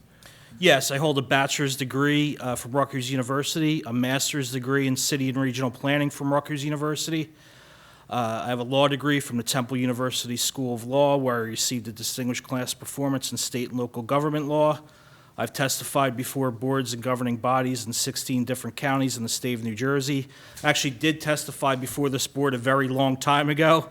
I think it's probably approaching like 10 years now, but time flies when you're having fun. I'm a licensed planner in the state of New Jersey, and my license is still valid. We accept Mr. It's a pretty impressive list, isn't it? Graviano. And I do remember Mr. Graviano testifying in front of this board. You got a good memory, because it wasn't exactly a big application. Remember it. Okay. You were an attorney. That's how I remember it, so, okay. So Nick, if you could walk us through this application from a planning perspective, please. Yeah, it's just a quick summary of some of the testimony you heard before. I won't belabor any of the facts. I think Mr. Delaney did a great job of describing the surrounding land uses. This is a use variance application for a specific piece of property, otherwise known as Block 10253, lots 9.11 and 9.15. Lot 9.11 was the subject of the previous application of this board approximately a year ago. It was granted approval for 58 age-restricted units. The applicant is under contract for Lot 9.15 and seeks to do an additional 29 units as part of this proposal. So consequently, the site will contain 87 dwellings and a clubhouse for the residents on approximately 7.31 acres. The subject property is in the R20 zone. I would like to mention, just in terms of the site context, this is a natural progression of the surrounding land uses in the area. There is a mixture of land uses, but as you progress up Route 34 towards Route 9, and you hit the townhouse development to the north of this development, then you hit Madison Gardens. So between the Route 9 and Route 34 intersection, moving towards the south towards the intersection with Cottrell Road, you would have a mixture of multifamily dwelling units. So this is certainly a proposal that's in keeping with the established land uses in the area. The applicant is requesting a D1 use variance, as well as a D4 FAR variance, as well as a D5 density variance. Firstly, I'll touch on the D1 variance. As you all know from all the times you spend away from your friends and family at this board, the applicant must demonstrate the positive and negative criteria for the variance to be granted. The board has the power to grant these variances in particular cases and for special reasons. With respect to the special reasons, the promotion of the general welfare is the zoning purpose, which most clearly amplifies the meaning of that term, special reasons. And when you look at the benefits to the general welfare from a typically non-inherently beneficial use, which is what you have before you this evening, the general welfare benefits derive not from the use itself, but the development of the site in a manner that's particularly suited for the very enterprise that is proposed. Now, with respect to the term particular suitability, the applicant does not need to show you that there are other viable locations for this development within the municipality, just that this site specifically has characteristics that make it a rational location, and I touched on that previously. It is in an area where there's a natural progression of higher density land uses along the Route 34 corridor. Then lastly, the applicant must demonstrate that the variance can be granted without substantial detriment to the public good. It will not substantially impair the purpose of the zone plan and zoning ordinance. Now, I touched on the area of particular suitability with respect to the location, but the site itself lends itself to be developed as a comprehensive development that provides extensive buffering to the neighboring properties and provides housing opportunities to those that are 55 and over. Bless you. I'll just start over with that point. The site itself does lend itself to be developed as a comprehensive development because it does provide the opportunity, and Mr. Delaney made a very good point in his testimony, that a development such as this does have the ability to provide extensive buffering to the neighboring land uses because it is required to have that 50-foot buffer, something that's not otherwise required in a conventional by right development. Additionally, parcels with frontages on state highways are particularly suited for higher density development than is what is permitted by the ordinance currently. Moving on to the advancement of the municipal land use law and the purposes of zoning, this project does advance Purpose A, to encourage municipal action to guide the appropriate use or development of lands in the state in a manner which will promote the public health, safety, morals, and general welfare. And it does so in many levels. Firstly, the applicant is providing affordable housing as part of the development, which will be provided in accordance to all applicable COA bedroom count ratios and quantity, with, of course, input from the municipality. Additionally, it's introducing a modern housing stock for aging population that will have amenities such as ADA access in particular units, bathrooms that are suited for people with mobility needs. So that definitely promotes the public health, safety, morals, and general welfare of the community, providing a housing stock for an aging population, which needs amenities that are simply not provided for in the older housing stock that you see in many multifamily developments. Additionally, it helps advance Purpose E, the establishment of appropriate population densities and concentrations that will contribute to the well-beings of neighborhoods. This is a very low-intensity residential use that will not create substantial traffic volumes to the site. You heard Mr. Kennel's testimony. This is a rather low-intensive use that does not create a substantial impairment to the zone plan or zoning ordinance. Moving on, it helps advance Purpose G to provide sufficient space in appropriate locations for a variety of residential and recreational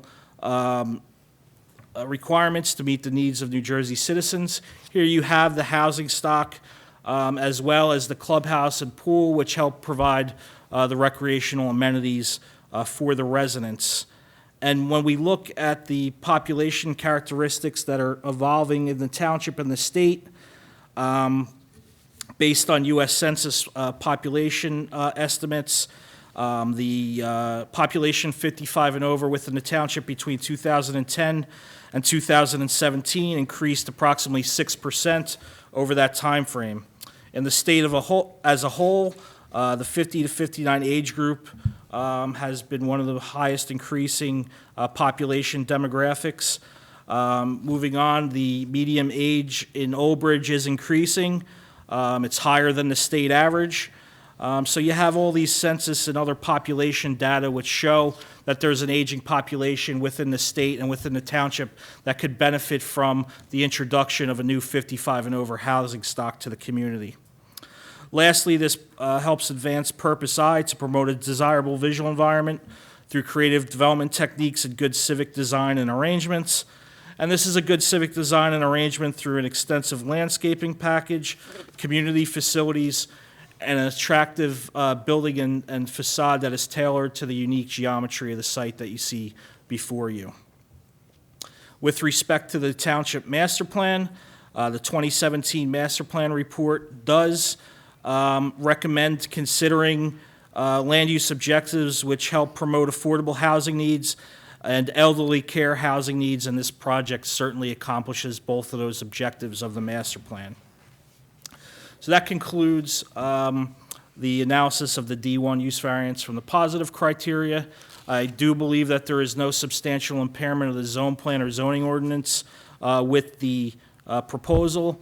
This board on the parcel 9.11 determined that this site was particularly suited for the proposed use. The proposed add-on to this project is directly adjacent to it, and that site certainly has similar locational characteristics to make that parcel particularly suited for this endeavor as well. Moving on to the D4 variance request. The D4 analysis in terms of the positive and negative criteria is somewhat different than the D1 analysis in that the applicant does not have to demonstrate whether or not the site is particularly suited to accommodate the increased FAR, but whether or not the site can accommodate any problems associated with the increased FAR that is being proposed. I would like to just put it in context. The zone permits 0.17 dwelling units. The zone permits 0.17 FAR. That's established for a single family detached use on a 20,000 square foot lot. When you look at other zoning districts that permit multifamily dwellings, the FAR limit is 0.3, so the applicant is 0.04 less than what you would have in an otherwise permitted condition in the AR or the ARF zone that permits these multifamily type dwellings. Additionally, when you break down the math of the increased FAR, the applicant's only asking for roughly 4,000 square feet of floor area per acre. When you think of that, that's somewhat of a large single-family detached house, and when you put it in that context, the requested FAR deviation really is not that large. So from that context, I do not believe that there's a substantial impairment to the zone plan or zoning ordinance with this proposal, because in terms of floor area, the applicant's only really adding a single-family house per acre, although it is in a different unit type and context. And that helps transition into the D5 density variance request, which also follows a similar standard to the D4 FAR analysis, in that that analysis akin to the D3 conditional use variance. So in this case as well, the board must focus on whether or not the site can accommodate any problems associated with the proposed use, but a density larger than permitted by ordinance. Using the analysis to zones that permit this type of use, the AF and AR zones permit dwelling units at 14 units per acre. The applicant is proposing 11.9. And I think this is a good time to touch on some of the items that were discussed in earlier testimony and earlier discussion by the board. This is the worst-case scenario. If the applicant, if granted approval tonight, goes through the environmental and engineering studies and determines that he cannot accommodate the 11.9 dwelling units per acre or the FAR that is requested, that is the worst-case scenario, and those limits will therefore be decreased. So I think this board has enough information before it this evening to grant the applicant approval if it deemed necessary, because this would be the limit by which the applicant could develop. And if there are conditions that make that impossible, then you would have a number of units less, an FAR less, and a density less than what's proposed before you this evening. So with respect to the D5 density variance, there is no substantial impairment to the zone plan or zoning ordinance. The proposal also conforms to the height of the district. as well as providing expansive open space for the residents. Moving on to the requested C variances, those were indicated in the Board Engineer and Planner's letter dated July 9th, 2019. With respect to the parking setback to the building, the applicant is requesting a minor deviation. I think in context of a 55 and over development, placing the parking closer to the building frankly has a benefit in that it cuts down the walk from the parking space to the entrance to the dwellings. Moving on to the building separation, 40-foot building separation is certainly a nice separation to promote the light, air, and open space between buildings. I've seen this building separation in many different contexts. I do not believe that it substantially impairs the intent of the zone plan and zoning ordinance. And then lastly, the reduced buffer requirement in very limited locations. I think the applicant has done to the best of its ability to provide the buffering to the surrounding land uses. All of those variances can be granted under the C2 criteria. What must be demonstrated for the C2 criteria is not a hardship, but it relates to a specific piece of property. I've gone over the specifics of the piece of property. It must also advance purposes of zoning in the MLUL. The C2 variances can be granted in the advancement of purposes A, E, G, and I as similar to the D1 use variance analysis, and there's no substantial impairment to the zone plan or zoning ordinance with the granting of those variances as well. Any questions? Let's find out. Mr. Caliacoletta. Well, Mr. Graviano's characterized this use as, of aggression in the neighborhood, but if you're a resident on Spring Mill Hill Road, it's pretty abrupt. You're going to be looking at your front windows at a basin that's pretty much extends out to maybe to the right of way, maybe not. We don't know because we haven't been provided enough information to determine that. They talk about buffers, again, that's related to the basin and information we don't have. We don't know how big that basin is going to be. We don't know how much of a buffer they can supply on there. My fear is that it can't support that. I mean, it's a pretty optimistic drawing here, but we have nothing to base on that could happen. So, and with regard to the density in FARs, I mean, obviously, the FAR, if you reduce the FAR, you reduce the number of parking, the pavement, then the clearing you need, the size of the basin. So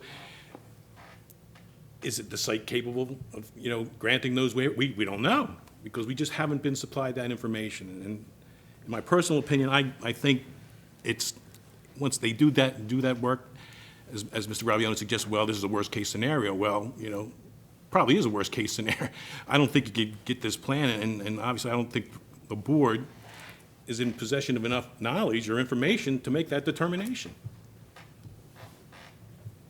Thank you, sir. Darji. Thank you, Mr. Chairman. I appreciate Mr.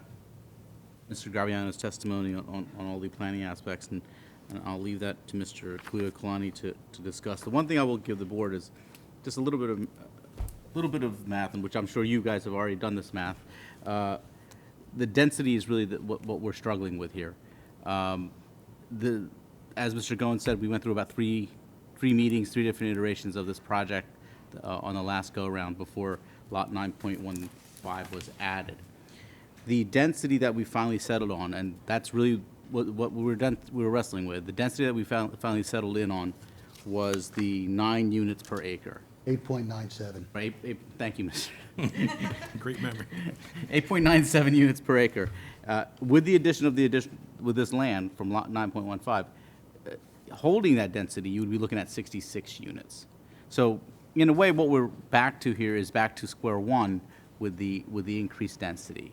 And that's really the fear, because that's what the board sort of grappled with, and the adjoining property owners also grappled with, is can a road like Spring Valley Road actually handle that kind of density on it?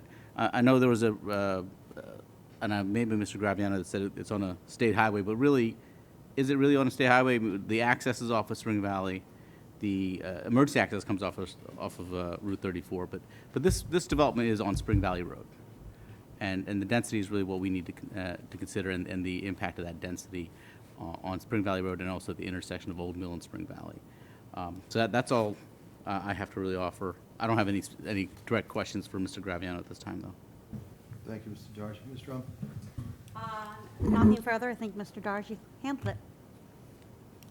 I'm going to go to board members on my left first. Anybody? I'll go over to my right. It's rather ironic that you brought that up. On my notes here along the line, outside your report, is exactly what I have here. 58 at 9 dwelling units per acre, 87 units, 11.9, 30%. Started this at 75 originally back, because we can't erase our memories from the old application. Went to 60-something. And we settled on 58, and everybody seemed happy. And, well, I won't say everybody seemed happy. I think the board was satisfied that you presented a project that could be worked out on that site. I was kind of shocked when I saw the application come back. Certainly you have every right to present any application you want to the board, but I was surprised to see, not only did it come back, it came back at a number of 87, which was higher than the original floor. Albeit, I realize you have now either contracted for another lot or you actually purchased the lot, I don't know. If you purchased the lot, it's gonna be more room for you out there. If you didn't purchase the lot, well, then I guess you're not out anything, but that's my thoughts, and it's funny that you said that, because what I was writing down before. Having said that, Mr. Sachs? Yeah, do you just, have, yeah, I have a couple questions for Mr. Graviano, but just so the record's clear, and I guess, Ms. Graviano, I guess you could confirm this. So the original density that was approved for this project was 8.97 dwelling units per acre. Yes, I had 9 in my notes, Right, yes. okay, a little less than 9, okay. The original application, when it was 75 units, was 11.6 dwelling units per acre. Now you're proposing 11.9. That's roughly a 25% increase over what was approved. Did you have an opportunity to review the testimony of the planner who testified at the previous approved, the application which was approved? Yes, I did. You did, okay. And my recollection of her testimony was that she felt more comfortable, and I think it was it Ms. Coffin? I'm not sure if that was a planner. You know, that she felt more comfortable in her planning testimony with proffering a density of 8.97 versus what you're here today, which is obviously much higher than that. You know, so my question to you, and you may disagree with me, but aren't you kind of locked in at 8.97 on this site? No, I do not agree with that, and I respect the board and the board's professionals' comments. There's definitely a rationale and basis for those comments, but as I stated, other zoning districts which permit a use of this type permit a density of 14 dwelling units per acre. There are, you know, I'd have to do the math, but I would believe the communities to the north have densities in that range. And I think these arguments would have merit in the context of a market rate, non-age restricted development, but you have to look at these units in the context of what's being proposed here. The applicant is not proposing a regular market rate development. This is an age restricted development, and the data, specifically the population data provided by the 2006 publication of Rutgers University, indicates that these age-restricted dwelling units are only going to generate 1.5 people per dwelling unit. And I think if you asked Mr. Kennel in relation to the 21 additional units, because we're talking about the 9 units per acre compared to the 87 units per acre, which the math is 66 versus 87, I think the traffic impacts from those 21 units, which are going to have roughly 1.25 residents per unit, the traffic impact on that road is going to be minimal. So I think the board is almost hurting itself by sticking to this 9.0 units per acre number, and that this is an age-restricted development. It's not going to generate any school children. This additional parcel has been added to the site, and the site can accommodate the development that's proposed before you this evening. Respectfully, I'll disagree with your testimony, Mr. Graviano. I did read Ms. Coffin's testimony, and I think you are locked in at 8.97. I think she opined that reducing the density was certainly a benefit to this surrounding community based upon the 75 units that certainly had been proposed initially. Secondly, what is the density that's permitted in the R20 zone? You keep talking about the density in other zones, but what is the density in the R20 zone? 0.17. So 0.17. For the FAR. I'm not talking about the FAR. I'm sorry, 0.17 is the FAR. Right. 1.8 is the... So the density is 1.8. Yes. So this board granted variance relief 6 times greater than what's permitted in the zone, and now you're looking to increase that by another 25%. Respectfully, I understand your testimony, but I think based on Ms. Coffin's testimony from the previous hearings, I've had the chance to look at Ms. Coffin's testimony, and Mr. Sachs, I must respectfully disagree with your recollection of her testimony, because she actually says in her testimony 11.6 units per acre is appropriate for this site. She said that at the first hearing, but then we're talking about subsequent testimony. No, I have the testimony from the final hearing. All right, well, She says nothing to the effect of the 9.0 units per acre. I don't think she said to the 9.8, but I believe she testified the fact that the plan that was now before this board was an improved plan, would not have as much impact on the community with 58 units versus the 75 units. But we can agree to disagree, but that's the only question I have of Mr. Graviano. I just, I have the transcript here. I don't want to belabor the point, but she says, direct quote, "So therefore, the proposed density of 11.6 is below what the ordinance anticipates for multifamily development and indicates to me as a planner that the density that's being proposed for the use is reasonable and appropriate." But you're talking about a zone that is not the zone that we're talking about. You're talking about a zone that permits multifamily. We know that the R20 zone permits 1.8 dwelling units per acre. Is that correct? That is correct. Okay. Mr. Walker, you wanted to say something? I just wanted to put this on the record, as I didn't approve the first project, and I definitely don't agree with this one. I think adding another building and into this project is just a recipe for disaster because of the Spring Hill Road and Old Mill Road intersection. And if there's no improvements being made in that intersection with regard to the site triangles and the improvement of that area, I think we're just gonna have more accidents, and that road can't handle it. I'm going on the record, I cannot approve this. I will not vote for this application.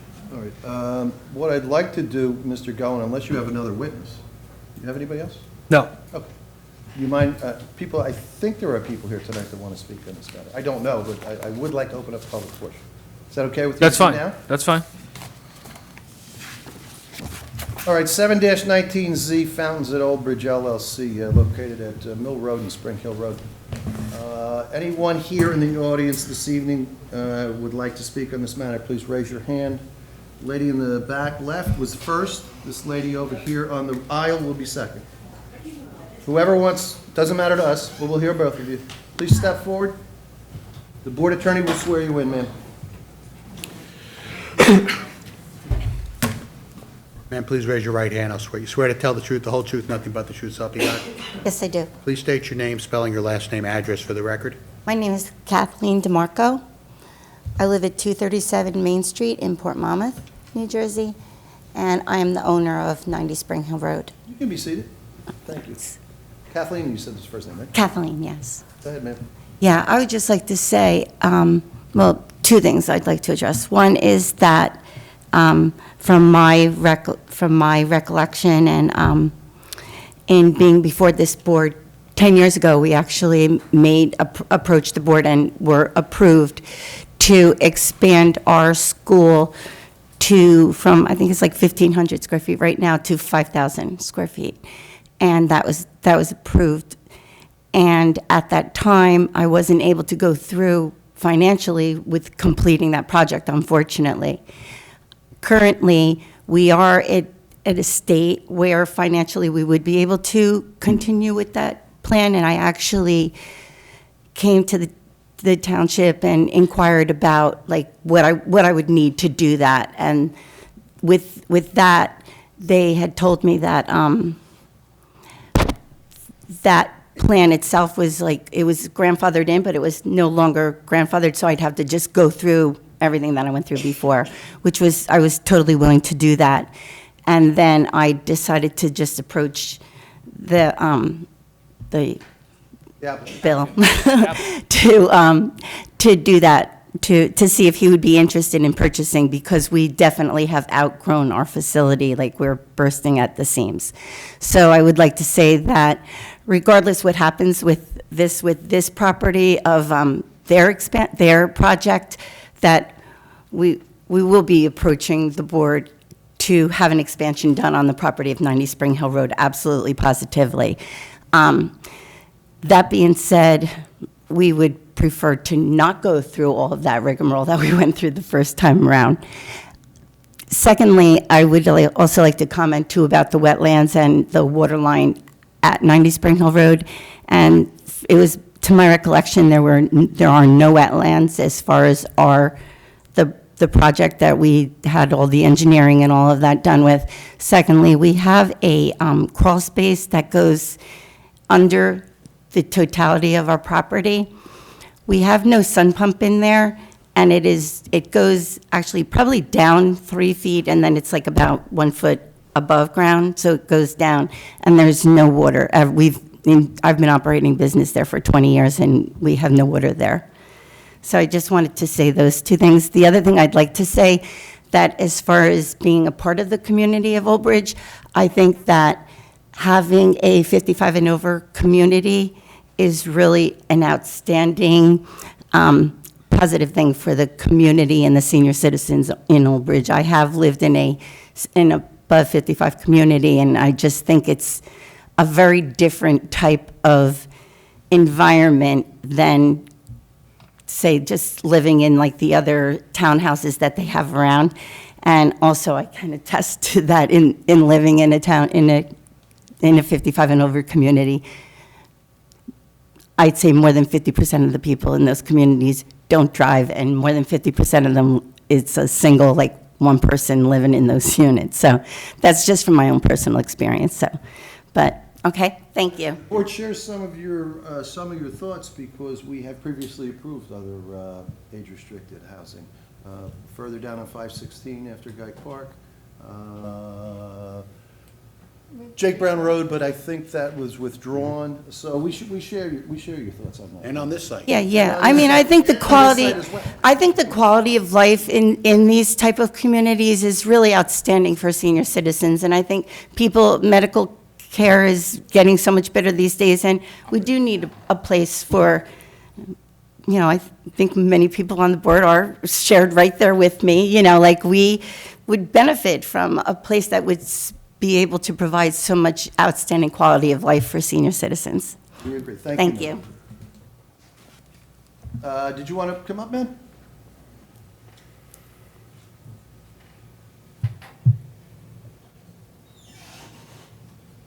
Board Attorney will swear you in. Ma'am, please raise your right hand. You swear to tell the truth, the whole truth, nothing but the truth, so help you God? I do. Please state your name, spelling your last name, address for the record. Carolyn Smoljan, Smoljan, 56 Spring Hill Road. I only found out about this about less than 2 weeks ago because of work reasons and family commitments, because we had a holiday. I haven't been able to look at this for the first time until tonight. I have a lot of questions. I have a lot of things I would like to look into. So I'm actually going to ask that you not vote on this evening. Give some of us residents a chance to kind of look at this. I have major concerns about Middlesex County knowing about the changes, because you did have the applicant go back to Middlesex County before you made the approval the last time. We have to remember this is a county road. It is Spring Hill Road, not Spring Valley Road. They are two separate roads.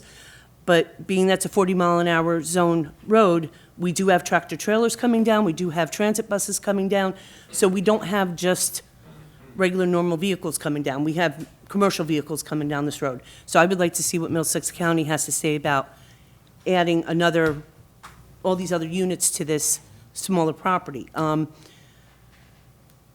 Personally, I was very upset when I even heard about this, that we now have to come back and revisit this. I thought this was settled and done the last time. But having more units here on our road in that small area, I can't fathom it. And now we're going to be looking at the buildings instead of them being shaded by trees and landscaping and such by putting that third building in. You know, I wonder if they're aware that as soon as we have a problem down on Route 9, where the traffic is going to flow down Spring Hill Road and 34, that they're going to have people coming up into the development, turning around to go back the other way. I have it happen in my own driveway, because I happen to have a half-moon driveway. I have to put vehicles on either side of my driveway to keep people from coming onto my property and using it like a public road and destroying my landscaping lights or my landscaping that I have there, my trees, my shrubs, whatever. They need to know about that, okay? But again, there's a lot of thoughts going on through my head right now, and I'm just gonna ask you to put this off at least for a few weeks, that I can at least get some more information, I can talk to my neighbors, because all of us are gonna be impacted over there. The neighborhood's gonna be impacted by having more units put up. And it's going to change our dynamics over there. Obviously, that's a concern of the board as well. Right. That's why they're here. You understand what I said at the beginning, because I think you were here. Yes. They already have an approval. Yes, I'm well aware of that. On a previous amount. Yes. Okay. Yeah. Don't think that that's not. No, I know, I heard what that's why I've been listening intently. I wanted to make sure everybody understood. Yeah, it's hard for somebody like me sometimes to understand all of this because I don't deal with this on a daily basis. I'm in the car The business. attorney, though, has the right to demand a vote from the board. It's not our choice. Okay, well. The applicant's attorney. I don't think. I'm sorry, what did I say, the board's attorney? The applicant's attorney has a right to demand a vote. Okay, and that may be And so. he may but- or may not, I don't know, ma'am. Okay. I just think there's a lot of unknowns right now, and again, I didn't have enough time to get the information I wanted. I didn't have time to go to town hall to even look at these plans, to see what they were asking for. I live there. I am a 30-year resident of Spring Hill Road. Give me a chance to look at this I before know you've anything is done. testified before us on Yes. previous applications, and I and understand keep your it- concern. yeah, I just and- want to let you know the legality. Okay. That's and why keep- we have an attorney here to advise us. And I understand that, but this is so important to me that every time I've had to come here for the first approval and then this one, I have to leave work an hour and a half early, which I now have to make up tomorrow night, just to be here on time. And my schedule was I was supposed to work till 8 o'clock. That's how important this is to me. That's how important my neighborhood is to me. That I would change my schedule at work, which is not necessarily beneficial, but I did it. You yourself could ask the attorney or the applicant, but I cannot, to delay the vote. I'm asking you So, respectfully well, to delay the vote. He doesn't have to answer you, but. I you know can that. certainly- I'm just respectfully saying, please delay the vote so that we can get some more I information here. understand. Let me see if there's anyone else that wants to speak tonight, okay, before Okay. we get to any decision. I appreciate it. Thank you Thank you. very much. You're welcome. Appreciate you coming in. Anyone else want to be heard in this matter? Ma'am, please come forward. Board attorney will swear you in. Please raise your right hand. You swear to tell the truth, the whole truth, nothing but the truth, so help you God? I do. All right, please state your name, spelling your last name. Catherine address. Ziola, Z-I-O-L-A. I live at 1 Circle Drive, Monmouth Beach, New Jersey. I am the primary owner of the property. I've spoke to you before. I am very sympathetic for the people in the area when you're going to undergo such a change. That's been a vacant lot for, my goodness, other than Minding Miracles, which was my dance studio many moons ago, before it became Minding Miracles, that's been a vacant piece of property for 50 or more years. So anybody that moved in after that would be devastated that it's not going to be vacant land again. I'm very happy that Mr. Bolton was able to get possible the acquirement of the other acre. I was saddened when the pool was taken away because there is a need, as we've mentioned before, has been mentioned before, for 55 and older. One time, my husband and I will have to give up our house. I'm holding on very desperately, but we're looking for housing for my mother-in-law. And they need to downsize. And my mom was here, well, for 79 years of her life, she lived here. And I met some of her friends at Ann Miller's funeral. And they said to me, "What's going on with your mom's property?" And I said, "Well, they're talking about an over 55 development." And they said to me, "Oh my God, that's the greatest thing." Because these ladies are ready to kind of give up their housers. These people who have been here forever are ready, but they don't want to leave Old Bridge. Because even though I left, Old Bridge does get under your skin for some reason, and you do keep coming back. So I'm glad that the pool was added. I'm happy that the road was able to be gone further down Spring Hill to avoid that hill. And I'm very happy about a four-way stop at Old Mill and Spring Hill. I'm very happy about that. The county wants to do that. Well, I don't know. It seems like it's pretty much that the county... That would be up to them, though, this board... No, you can't approve it, but I think with enough pressure, because when I go home and tell my adult children what's happened at these meetings, my daughter said to me, "Oh my God, Mom, when we were kids, you didn't want us to go down to that crossing." I was even telling Kim, I made the bus company, when my kids were going to St. Ambrose, reroute the route. Because I was at work, and my dad, who was elderly, would walk my kids down Spring Hill Road from 3 Old Mill Road, which was my original house, cross them over Old Mill to the opposite corner by Heinrich's house. And I finally said to my daughter, "Do they stop anywhere else once they pick you up?" And she said, "Oh, no, Mom. They go straight to school." So I called the bus company, and of course I said, "Look, I don't want my kids to feel privileged. I'll bring them to the corner of Old Mill and 34. But I just don't want my family to go down that hill." And finally, after a little bit of convincing, they changed the route so that it didn't endanger anyone. That has always been a blind spot and will remain a blind spot unless we cut that wooded area back and take part of the property of the home on the opposite side of Spring Hill. So, although I can't speak about the density, I understand why it's there. I understand the concerns that people have about the buffers, but I think without some kind of preliminary approval, the amount of money that the potential buyer would have to put in to do all of these borings you want is, just a little bit over the top. If he had an okay that you've got to be within a certain segment, and if you don't reach those approvals, but how can he go forward and give you borings and do all these extra testings if the answer is no anyway? And I'm not speaking from my point of view. I mean, I was happy with what you approved, because that's my property. But I understand his acquiring the other property makes the project a much nicer project. Thank you for your words, ma'am. You're welcome. We appreciate it. Anyone else want to be heard on this matter? Last time, anyone else on this matter before I close the public portion for the evening? All right, I will close the public portion. Mr. Gully. So, I think what we'd like to do, Mr. Sachs, as we've done before, I mean, I have a few comments that I can make in closing, but maybe what we've done before is sort of take a whole of the board here. We've got a question about additional information maybe that the board might want to see. I don't know how you would phrase the question to the board, but before we decide whether or not to go forward with a vote tonight. Well, the additional information that the board would like to see is really the additional information that our professionals are requesting in order for our professionals to make a meaningful representation or meaningful dialogue as to what their thoughts are on this project. So it's really not so much from the board. So I have to rely upon our professionals and their input, and they've indicated on the record that they do require additional information, and I'll equate their comments to existing case law in House of Fire and Scholastic Bus that that the board would be hard-pressed to even consider a vote on your bifurcated application for use variance approval, where you're seeking use variance relief, where we don't have this information.